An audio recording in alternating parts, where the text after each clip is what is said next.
This is Grunt Squad. Join Sam Mann and Blake Farver in an adrenaline-packed sports podcast where they dive into the world of sports betting, dissect fantasy strategies, and break down the latest current events in the sports realm.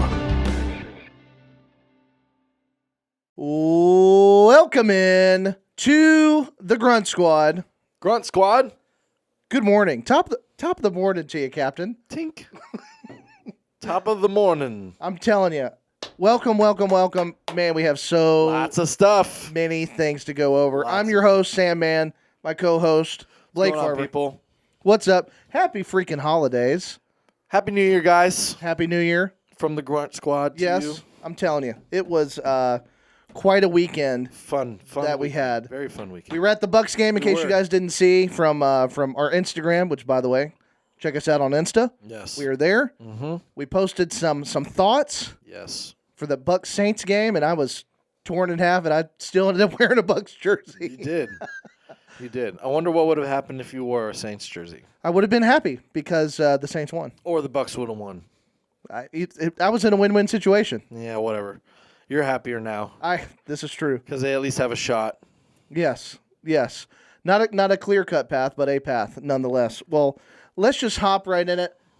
Thank you for joining us this morning on this wonderful Tuesday morning, and let's just hop right into what essentially was one of the most controversial things this past weekend, which was the Cowboys-Lions game, one of those marquee matchups, and we saw something towards the end that was unconventional, didn't feel right in the moment, and why don't you touch on kind of your thoughts on how they led that last series when we're talking about the Lions here? Kind of disappointed with officiating this year as a whole, but this one was pretty bad. And Dan Campbell had all the rights in the world to be as upset as he was, if not more upset. Lions drive down. If you didn't see it, Lions drive down, score a touchdown. They're down 1. The whole time, according to the TV guys and all this stuff, like they were saying, he's going to go for 2. He's going to go. TV for 2. guys. This is Dan Campbell. He's aggressive. He's going to go for 2. Sure enough, goes for 2. Just to preface it all for everyone, pre-game with officials, and this doesn't just happen in the NFL. This happens in all levels of football, even high school football. Like this, you have a discussion before the game with the referees. The referees check with both coaches. They check your footballs. They ask who your captains are. They give you the rules of the game and all that stuff. What they're going to be looking out for. What special things that the association comes. Whatever. What up, buddy? Part of that conversation is, are there any funky formations or trick plays that we should be aware of, so that when they take place in the game, we're not caught by surprise and we're not sure who's on the line, who's off the line, this, that, the other, who's eligible, all that stuff. You go over that before the game. Now, in the NFL specifically, you have a meeting about that. And it was clear that meeting took place. Yes. Dan Campbell said, we had the meeting. I told him about it before the game, that this is what we're going to do. This guy's going to check in as eligible, this lineman, number 68 or whatever it was. They go to the extent of drawing the plays up for the referees. That's how far they go in the NFL specifically.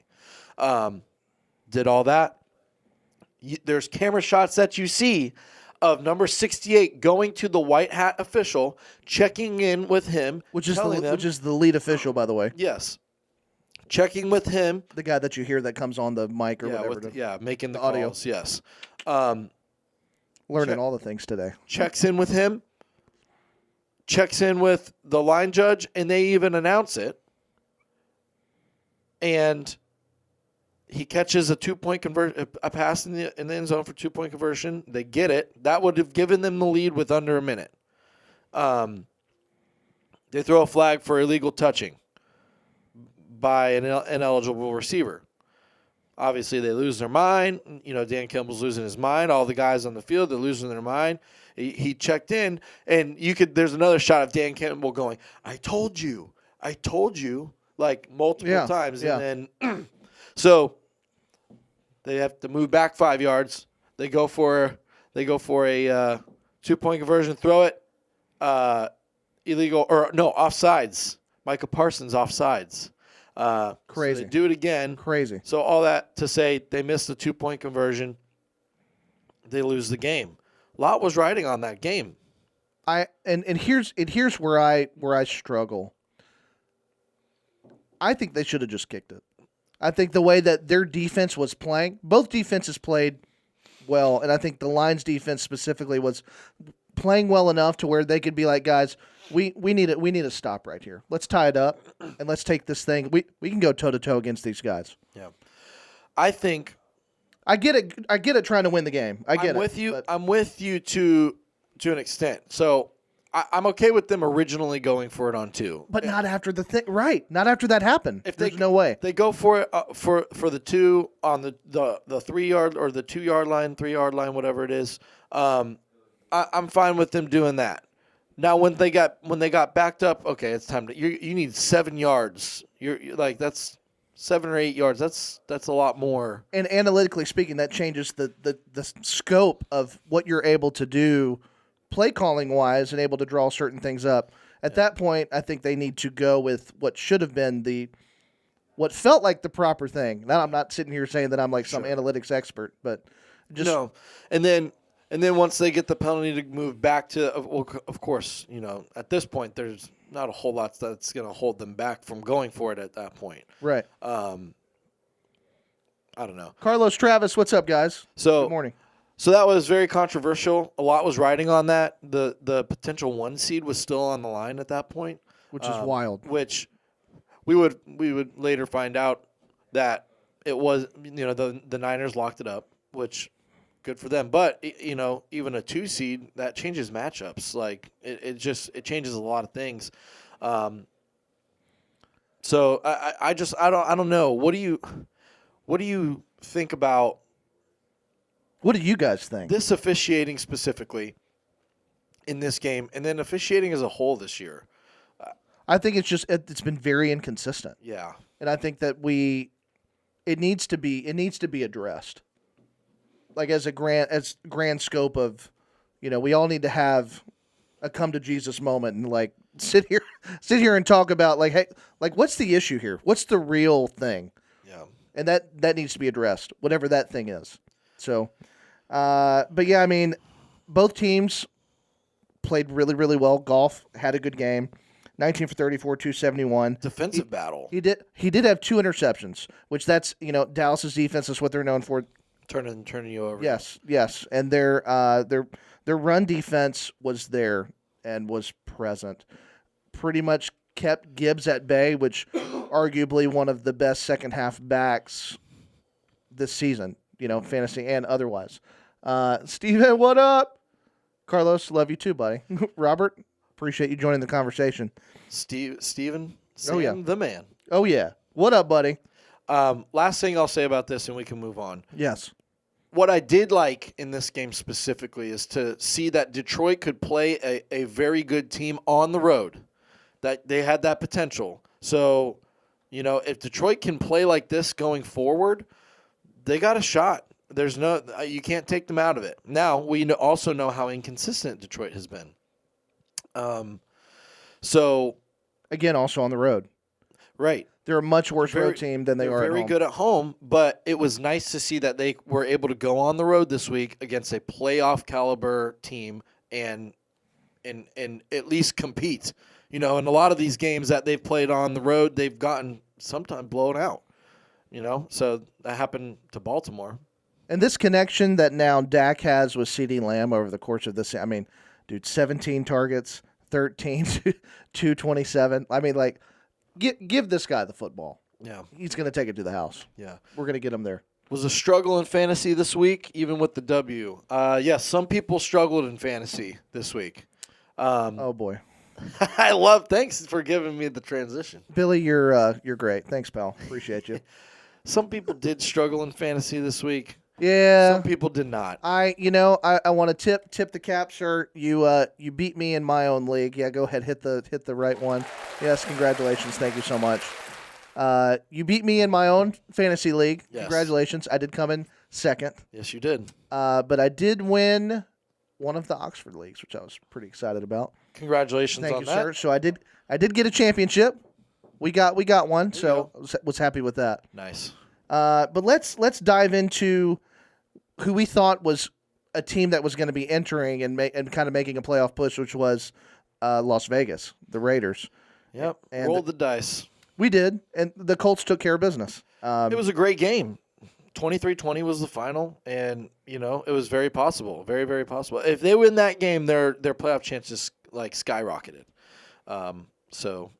Yeah, one of the guys in the league had Lamb and Dak. Yeah, well, yeah, that's the 1-2 punch that was going to crush most teams. That's the winner. That's for sure. But it was nice to see Devontae Adams get. I mean, he hasn't had this much volume since week 3.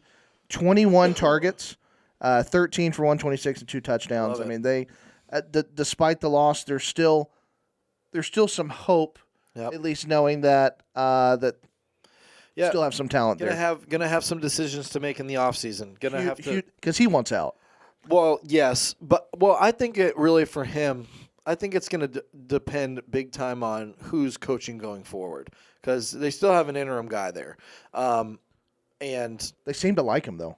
Yes, I mean, but they did the same thing last year.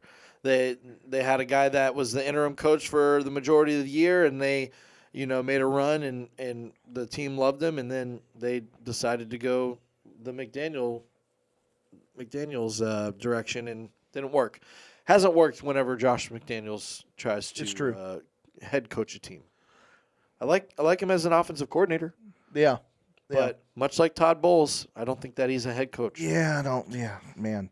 But anyway, let's talk about this fun one, which was the Miami-Baltimore.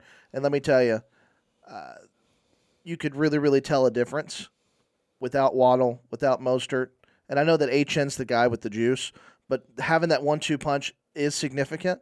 But when you're playing against who is now officially, arguably, you could say without question top 2. Probably best team in the NFL right now. Yes, Baltimore I think Ravens. the only possible. Hey, Miss Jackie, how are you? Good to see you. The only possible argument you have is San Francisco, but that's the only one that you can even throw in that conversation.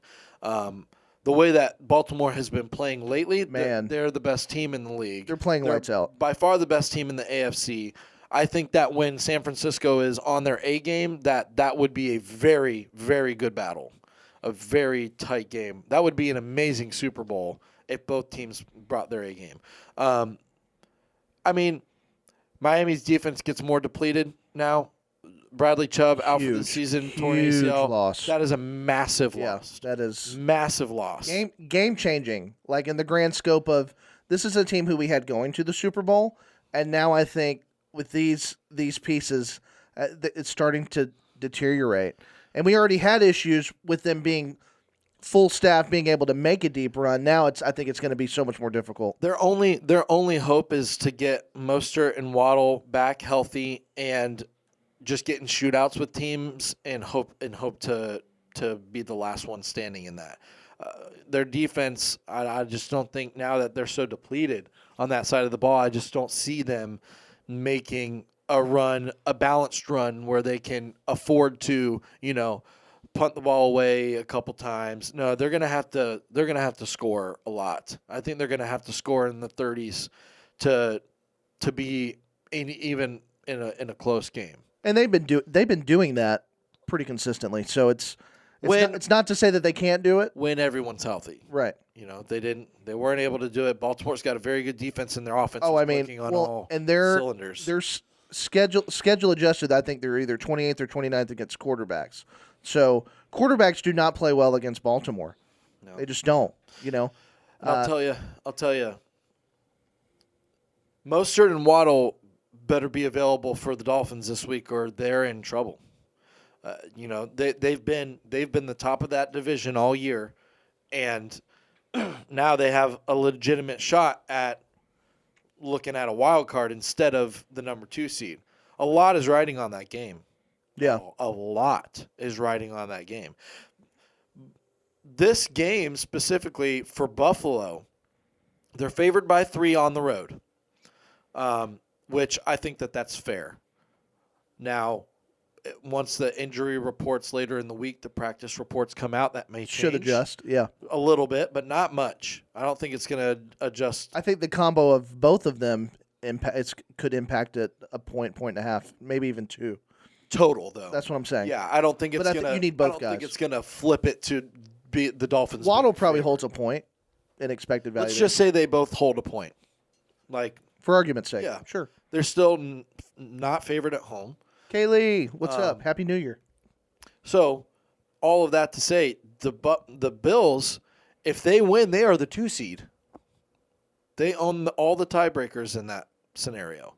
If they lose, This is the crazy part. Yeah. and this is not far-fetched, if they lose, then technically 3 things that have to happen. One is very it's almost definitely going to happen. You know, the Colts in Texans game can't end in a tie. So if Buffalo loses, the Colts Texans game doesn't end in a tie. The Steelers win on the road Saturday night against the Ravens, who are going to be resting. 0 incentivized to play anybody. They don't rest need all their guys. They're going to They're going to have 2 weeks of rest because they have the first round bye. Well, and the line already speaks on that. What they're Steelers are -4. 4 point. They're 4-point favorites in this game. Wild. John, what's up, buddy? So, if Pittsburgh wins, and the last one is the Jaguars win, and they're on the road at Arizona, I believe. No. Jacksonville's at Tennessee. My bad. That's an NFC scenario. Yeah. They're at Tennessee, which the Jaguars are playing for their season. Yeah, for their season. So Jacksonville wins, they're in, and division champs. If they lose, they need Pittsburgh to lose. So that's Jacksonville's path. That's Jacksonville's path. But Yep. the Bills could either be the 2 seed or out of the playoffs. That's like their potential. Which is crazy. Yeah. It's a must win for them. Must win for them. Must win. And which is tough. It's tough playing Miami at home. Regardless of depleted or not, it's tough playing in Miami. Yeah, it is, and Miami's going to bring all they got because they want that first-round home game too. They want home playoff games because they would get 2, Well, they need the rest too. I mean, Well, they won't get any rest. Yeah, I'm just saying they need to rest up. Their guys need to get healthy. Yeah. Too bad. But we'll see. I mean, so when we look at some different playoff scenarios, let's go over. So the Bucks win, they're in. So that's our home team. So let's talk about that. Bucks win, they're in. They control their own destiny. Yes. If they lose, the Saints also need to lose. Yes. Yep. So and they play Atlanta. They do. Yeah. And then But Atlanta's the Bucks are playing the worst team in the NFL. the Panthers. Yeah. Okay, they're 2-14. Look, in my opinion, as a Bucks fan, you already didn't take care of business, and not saying that it should have been a foregone conclusion that you're going to win, but you did not play well. They didn't. The Saints did play well, to be fair. The Saints did play very well. And Carr played well. He managed the game very well. Whether he threw it downfield or not, it doesn't matter. He made the right choices. This guy can't throw over 8 yards. But he made all the right choices. I can't stand watching him. Every blitz that they threw, I can't do it. every blitz that the Bucks threw at them, he dumped it off to his tight ends. Man, his tight ends were his favorite target. Yeah. Johnson had a career game. He had like 7 for 70-something and at least a touchdown or 2. Yeah. So anyway, but look, if the Bucks don't go on the road and beat the Panthers, then I don't even want them to get in. Seriously. No, that's fair. Like, that's fair thing to say. That's dumb. Like, go win. You just won 4 in a row. You can't win one of your last 2. You don't deserve to be in my opinion. So anyway, what else we got? We've got Packers win, they're in. If they lose, they're out. Very simple for them. Very simple. Clear path for them. Yes. The Seahawks, they win. They need the Packers to lose. Then they're in. So it's a win. It's a combo. They need to win. They need the Packers. Packers win Seahawks win and Packers loss gets the Seahawks in? That is correct. Nice. And the Seahawks play? The Seahawks play Arizona. Okay, that's the one that was on the road. Yep. Yeah, and that's there's a lot that's riding. at Arizona. There's a lot riding on the Packers and Seahawks. Correct. Keep going. Saints, we already talked about. Win, Bucks lost, they're in. Or if they win, Seattle loses, Green Bay loses, they're in. Yes. This is a fun one. Minnesota still has a shot. Yes. They need to win. Packers, Seahawks, Saints need to lose. All three of them. All three of them. Packers, Seahawks, and Saints to lose. Yes. Okay. And then here's your mega lotto ticket. Yeah, this is the big one. The Atlanta win. Atlanta would need to win. The Bucks to win. The Packers, the Seahawks, and Minnesota to lose. I should parlay that. You won't. I definitely will. I'm going to parlay all of these scenarios because It's wild. Absolutely wild. you got to hit one of them. I mean, so they say. Another path that I think is the Steelers. Okay. Ooh, yes. So if they win, they need Jacksonville to lose, and they would get the 7 seed. And this is one of those teams that we keep talking about. That's just so up in there, so inconsistent. Just don't go away though. But they're riding with the guy that gives them the best shot. Yep. Smart. And Pickett's just not the guy. He's also hurt, but He's not the guy. I would be very curious to know what they would be doing if he was healthy. What's up, Kyler? How you doing, buddy? But I think we want you guys to get involved. What's going to be the upset here this week, guys? Yeah. Tell us who you think is gonna break loose, break the chain, so to speak. What crazy scenario is going to happen? What's the wildest thing that we can see? Because it's been wild. This last weekend was wild. It's absolutely insane. I do want to touch back on just Baltimore and kind of what they're doing, and it's kind of unprecedented that they've lost the pieces that they've lost, both in the running back room, and that they've made some incredible strides with Hill, with Edwards, and with Likely being in, who's been always a favorite target, even when Andrews hasn't been in there. He loves the tight end position. He also killed it with, 2 for 42 and 2 touchdowns. But Lamar, do you still feel like that he's the MVP candidate at this point? It's not even close now. There's just, especially after this last week, 5 touchdowns, 300 and whatever yards. 321. Yeah, crazy. I had him in fantasy, so. Oh yeah. Not in your league. I thought you did. No, who did you have? Who did you have in my league? Several people. Several people. That's good. I had Achin. Yeah. Well, he had a touchdown or so. Hurts. That's who you had. Touchdowns. That's who you had. Hurts went off. Stroud. Although that's a whole nother conversation, by the way. The Eagles. Oh my goodness. Yeah.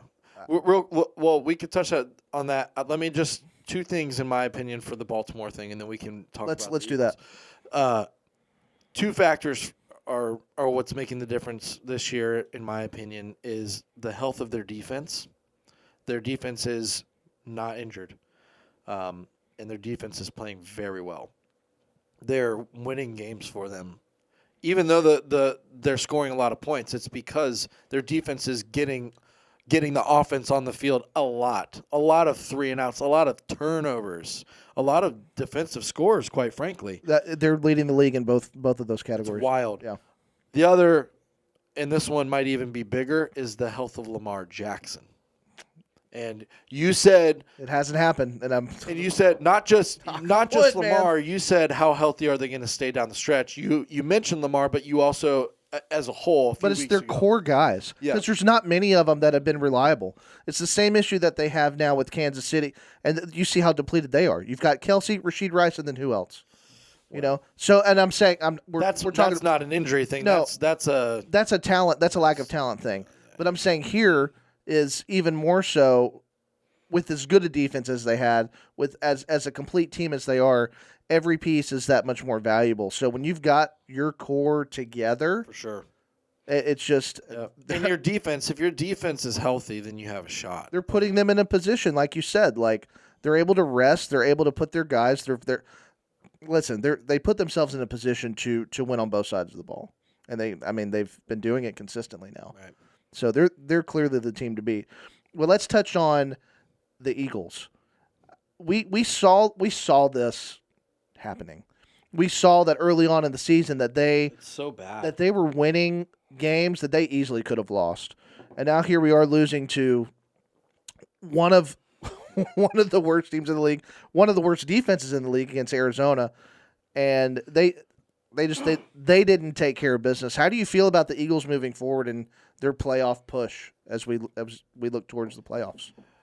This reminds me a lot of the Eagles of 2004. Now I know it's almost 20 years. Well, Were you around in 20 years 2004? ago? Holy cow! 20 years ago, because it's 2024. First show of 2024. That's wild. Anyway, it reminds me a lot of 2004 when they had a lot of regular season wins, a lot of close game wins, and then they just kind of towards the end of the season kind of crapped out. Back in the McNabb days. Yes. It reminds me a lot of that, and that's what I feel like is going on now. I think that they losing their offensive coordinator to Shane Steichen to head coaching, which good for him. You're taking a step up. People, that's your goal as a coach. Sure. But losing him was the biggest loss for them of the offseason. They lost some pieces on defense, and then they replaced them on defense. But their offense doesn't look the same now. Their offense wasn't necessarily the issue this last week, but they didn't have a whole lot of yardage this last week either. I think that they were under 300 yards of total offense. Yeah, they were inefficient. Yeah. So all of that to say, they have some issues that they need to address in the offseason. It definitely changes my narrative with them. Well, they couldn't stop the run. They couldn't stop James Conner, and they couldn't stop Kyler. Yeah. So, they're in trouble. And as of the way that it looks, unless a switch is flipped for them, they're going to take an early exit. I have a question for you. So we have a few more minutes left. Have an answer, potentially. Probably. I think I know your answer. Oh. But what team would you not want to see in the playoffs right now? Apart from your top seeds, like let's say your non-division winners, your wild card teams. What wild card team? That's a better question. What wild card team would you not want to see in the playoffs right now? I have an answer. I know what it is. Do you? Yeah. Okay, right. I will. Write it there. Give it to me. I don't believe you. Okay. You guys seeing this? Because this is fake news. 1,000%. I don't believe him. Should I write it big so I can show it to the camera? No, whatever, man. Yeah, I'm going to show it to the camera so we're not. Fine. You're making stuff up as we go, so. No, I'm not. I know what team it is. Go. Browns. Son of a gun. Can you see it? No, you Yeah, can't he really said see Browns. That's fine. I said the Browns. I feel like I knew that you knew because we did talk about this earlier. Yeah. Thumbs up. You win the championship. You know what I'm thinking. That's fine. Well, Whatever. because that makes the most sense. But they are. They're Listen, what Joe Flacco's doing is it's insane. I mean, it just is. You got to give him 100% credit. And Njoku, favorite target, Amari Cooper just had one of the Browns' record a couple of weeks ago for on the road for most amount of yards. I mean, and they're going to get Cooper back. Yeah. They didn't even have Amari Cooper this week. Right. Their defense is playing great. That's a tenacious defensive line led by Myles Garrett. They're dangerous. To me, they're my dark horse. Yeah, they got to be. I mean, I legitimately, we said weeks and weeks ago before Joe was even quarterback that they were going to be the 5 seed. And now seeing how he's led this team and they're rallying behind this guy, I'm telling you, man, they're sneaky. They're dangerous. They're sneaky. They're very dangerous. They really are. I like chaos. I think that Who's more dangerous in the wild card, the Bills or the Browns? I mean, I think you have to go with the Browns, which is kind of insane. Yeah. It's like you have these moments with the Bills where you're like, okay, things are starting to come together. Then just when you think that, kind of the hat drops. So I'll go with you're asking me today. I'm going with the momentum that the Browns have over the Bills today. Now that could change in a week, Sure. and we'll see. But it's all about steam when you're coming in down the stretch. Who's the most healthy? Who has the most momentum? And that's what it is to me. It's the momentum. Yes, obviously, not obviously. I don't mean to say obviously, but yes, it's very important. But Drew, Joe, what's going on, guys? being healthy is the biggest thing in my opinion. If your team is all banged up and hurt, your chances in the playoffs, when you're stymied by those types of things, it makes it really, really, really tough. You don't see it very often. Like Miami. Miami's going to have a really tough time. Which is a shame with as much talent as they have. With the year that they were having. It's crazy. Because they have the talent. So a tough break for Miami. But it's not over yet. I mean, this is why we play the game. But look at, just to your point, teams like Baltimore and Cleveland who are healthy and clicking at the right time. That's what you need. You need the combo. Now, Joe's got to take care of the ball. He does turn it over a lot. And some of his picks are kind of really bad. I mean, he's 38, dude. He probably can't even see. I don't know. He's just blindly throwing 300-yard games. Well, he just came off the couch. What I'm just saying. Heck else? I'm just saying he's gonna have to dial that back if they want to make a deep playoff run. I would agree. But they're gonna play the worst division winner in the first round. And then that's where their issues are going to come in because they would have to play Baltimore in the next round, which would be fun to watch. Browns, Baltimore. Be fun to watch. Be fun, divisional round. Fun to watch. Yeah, it's going to be great. Can't wait. Next week, we're going to have the playoff picture set. I can't And we're going to predict it all. The actual set one. The whole thing. The whole thing. We're gonna break it down. It's going to be a playoff special edition next week. Super excited about it. I'm so stoked. This is the greatest. But this is why we do what we do, And we appreciate you guys hopping on. Oh, our Logan. guy Logan, what up, buddy? What's up, Logan dude? Paul? What's going on, guys? But yeah, check us out on Instagram, on TikTok, our Facebook page here, Grunt Squad and at the Grunt Squad. We're on the YouTubes. We're on all the stuff. Morning. What's up, buddy? And we appreciate you guys being a part of our journey because we love doing this. Yeah. And, we're not perfect and we don't always get it right. But, man, we certainly love getting together and we're passionate about it. Hanging out with you guys with all of our rants and talking about, hey, and listen, and when the NFL season's over, we're going to get into some other stuff too. Super, super excited about getting into some baseball, some basketball, some hockey, all that stuff. So, yes. Don't forget, also, this episode brought to you by Wicked Pecker Off-Road. We appreciate everything that they do for sponsoring today's episode. Yeah. And I'll make sure to put the links in the description down below as soon as this is posted. But until next time, guys, we will see you. Yeah, buddy, we're ready for baseball. We will be talking baseball soon. Yes. Happy New Year, guys. Hey, make 2024 your best year ever. Best one. We wish you all the best in 2024, guys. Have a good one. We'll see you next week. Cheers. We out. Deuces.